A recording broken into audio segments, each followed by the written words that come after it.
邻居的房子呢要被法院给拍卖了啊！大家都知道，拍卖的价格呢比正常的价格要便宜很多，所以说看房的人呢也就比较多。王女士呢是边哭边在收拾东西啊，家里面不到4岁的孩子呢也不知道发生了什么事儿，还在那里开心的玩，这让人心酸而又同情的一幕是发生在山东的青岛。王女士呢是2018年花了320万买了这一套房子啊，当时真的是掏空了几代人的积蓄，然后东拼西凑才凑够了30%的首付，大约是100万，剩下的220万呢在银行中做的一个抵押贷款。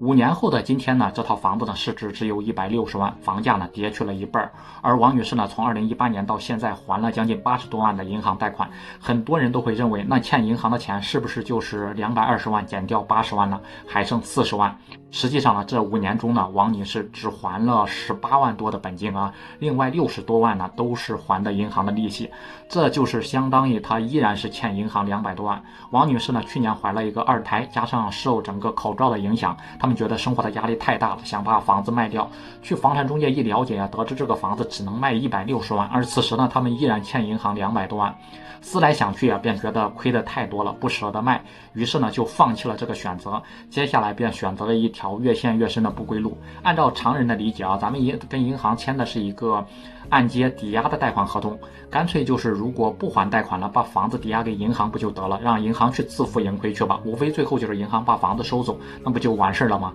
但事情啊并没有想象的这么简单。各位点点赞，咱们呢接着往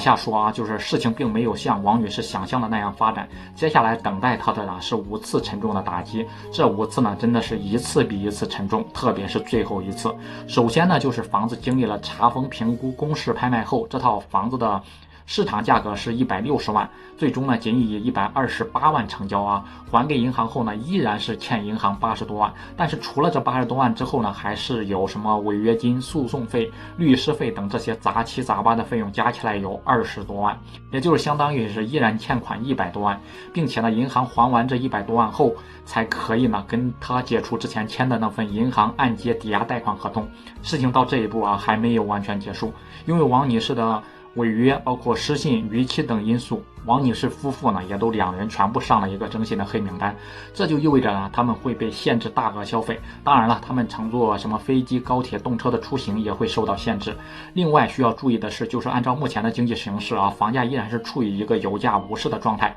但是银行呢，为了能够快速的降低坏账率，加上房价仍处于一个下探的通道中，如果第一次留白，不排除呢后续仍会放宽整个拍卖条件，甚至降低起拍价等方式来促进一个成交啊。这也就是为什么有的房子呢最终被7折甚至6折给拍卖出售。如果是按照6折甚至5折来拍卖，这样一来呢，他要偿还的债务啊比我们想象的还要多得多。不管你是欠银行的钱还是法院的钱，他们要求还钱的时间都是有期限的，这个期限呢也是一个短期，是不会像房贷那样允许你10年几10年的。如果还不上，很有可能会失信而被执行，成为所谓的老赖。这也就意味着子女的成长和发展都会受到一定的影响。所以说，如果当时按照市场价卖掉，只需要补银行40万，经过自己一番操作之后，变成了欠银行100多万。本来呢想减轻压力，没想到到头来呢反而压力倍增。正所谓呢是选择大于努力，奉劝各位啊，千万不要因为房价下跌幅度扩大而盲目的选择断供，后果真的是非常严重，这就是一个血淋淋的教训。